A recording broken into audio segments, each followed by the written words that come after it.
നമസ്കാരം. മലയാളി വാർത്തയിലേക്ക് സ്വാഗതം. പ്രധാനമന്ത്രി നരേന്ദ്രമോദി ഇന്ന് വയനാട്ടിലെത്തും. ദേശീയ ദുരന്തമായി പ്രഖ്യാപിക്കുമോ, ആ ഒരു പ്രഖ്യാപനം ഉണ്ടാകുമോ എന്ന് സംസ്ഥാനം ആകാംക്ഷയോടെ ഉറ്റുനോക്കുകയാണ്. അത്തരത്തിലൊരു പ്രഖ്യാപനം ഉണ്ടാകും എന്ന് തന്നെയാണ് എല്ലാവരുടെയും നിഗമനം. പ്രധാനമന്ത്രി ഇതുവരെയും വയനാട് എത്തിയില്ല എന്നുള്ള വിമർശനങ്ങളൊക്കെ ഇതിനോടകം ശക്തമായിരുന്നു. അതിനിടയിലാണ് അദ്ദേഹം ഇന്ന് വയനാട്ടിലേക്ക് എത്തുന്നത്. നേരത്തെ ലോക്സഭാ പ്രതിപക്ഷ നേതാവ് രാഹുൽ ഗാന്ധി ലോക്സഭയിൽ ഈ ഒരു വയനാട് ദുരന്തത്തെ ദേശീയ ദുരന്തമായി പ്രഖ്യാപിക്കണം എന്നൊരു ആവശ്യമൊക്കെ ഉന്നയിച്ചതായിരുന്നു.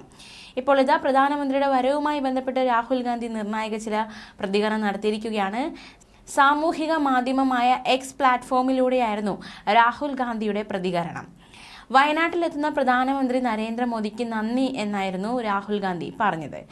ഭയാനകമായ ദുരന്തം നേരിട്ടറിയാൻ വയനാട് സന്ദർശിക്കുന്നതിന് നന്ദി മോദിജി എന്നും വയനാട് മുൻ MP കൂടിയായ രാഹുൽ ഗാന്ധി പ്രതികരിച്ചു. ഇതൊരു നല്ല തീരുമാനമാണ്. നാശത്തിന്റെ വ്യാപ്തി നേരിട്ട് കാണുമ്പോൾ പ്രധാനമന്ത്രി അതിനെ ദേശീയ ദുരന്തമായി പ്രഖ്യാപിക്കുമെന്ന് തനിക്ക് ഉറപ്പുണ്ട് എന്നും രാഹുൽ ഗാന്ധി എക്സിൽ കുറിച്ചു. അതേസമയം ഇന്ന് രാവിലെ 11 മണിക്ക് കണ്ണൂർ വിമാനത്താവളത്തിൽ അദ്ദേഹം എത്തും. ഹെലികോപ്റ്ററിലായിരിക്കും ദുരന്ത മേഖലയിൽ ആകാശ നിരീക്ഷണം നടത്തുന്നത്.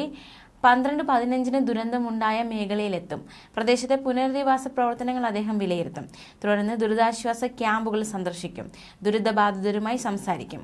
അവലോകന യോഗം നടത്തും. അതിൽ പങ്കെടുക്കും. ഈ അവലോകന യോഗം നടക്കുന്നത് വയനാട് കളക്ട്രേറ്റിലായിരിക്കും.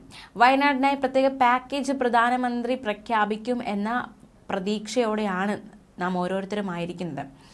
പ്രധാനമന്ത്രിയുടെ സന്ദർശനവുമായി ബന്ധപ്പെട്ട് ജില്ലയിൽ കർശന നിയന്ത്രണങ്ങളുണ്ട്. ദുരന്തബാധിത പ്രദേശങ്ങളിൽ ശനിയാഴ്ച തിരച്ചിലുണ്ടാവില്ലെന്ന് വയനാട് കളക്ടർ DR മേഘശ്രീ അറിയിക്കുകയുണ്ടായി. ഉച്ചയ്ക്ക് 12:10 വരെ ദുരന്തമുണ്ടായ പ്രദേശങ്ങളിൽ വ്യോമ നിരീക്ഷണം നടത്തും. ഉച്ചയ്ക്ക് 12:15 അദ്ദേഹം ദുരന്ത പ്രദേശങ്ങൾ സന്ദർശിക്കും. ദുരിതാശ്വാസ ക്യാമ്പിലും ആശുപത്രിയിലും കഴിയുന്നവരുമായി സംസാരിക്കും. 3:15 തിരികെ കണ്ണൂരിലേക്ക് മടങ്ങും. വൈകിട്ട് 3:55 കണ്ണൂർ അന്താരാഷ്ട്ര വിമാനത്താവളത്തിൽ നിന്നും ഡൽഹിയിലേക്ക് തിരിക്കും. മുഖ്യമന്ത്രി പിണറായി വിജയനും ഗവർണറും കേന്ദ്ര സഹമന്ത്രി സുരേഷ് ഗോപിയും അദ്ദേഹത്തിനൊപ്പം ഉണ്ടാകും എന്നാണ് വിവരങ്ങൾ.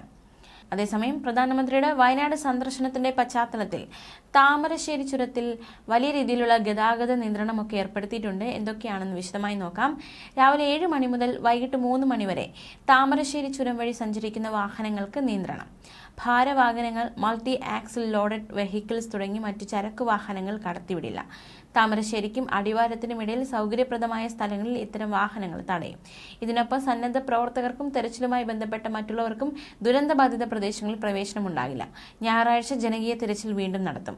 ഉരുൾപൊട്ടലുണ്ടായ ഉടൻ കേന്ദ്ര സഹമന്ത്രി PJ കുര്യനെ പ്രധാനമന്ത്രി വയനാട്ടിലെ രക്ഷാപ്രവർത്തനങ്ങൾ ഏകോപിപ്പിക്കാൻ അയച്ചിരുന്നു. പിന്നാലെ കേരളത്തിൽ നിന്നുള്ള മറ്റൊരു കേന്ദ്ര സഹമന്ത്രി സുരേഷ് ഗോപിയും വയനാട്ടിലെ ദുരന്തബാധിത പ്രദേശങ്ങൾ സന്ദർശിച്ചിരുന്നു. ഇരുവരും ദുരന്തം സംബന്ധിച്ച റിപ്പോർട്ട് പ്രധാനമന്ത്രിക്ക് കൈമാറിയിരുന്നു.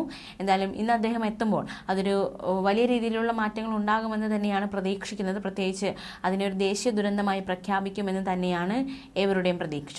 ന്യൂസ് ഡെസ്ക് മലയാളി വാർത്ത.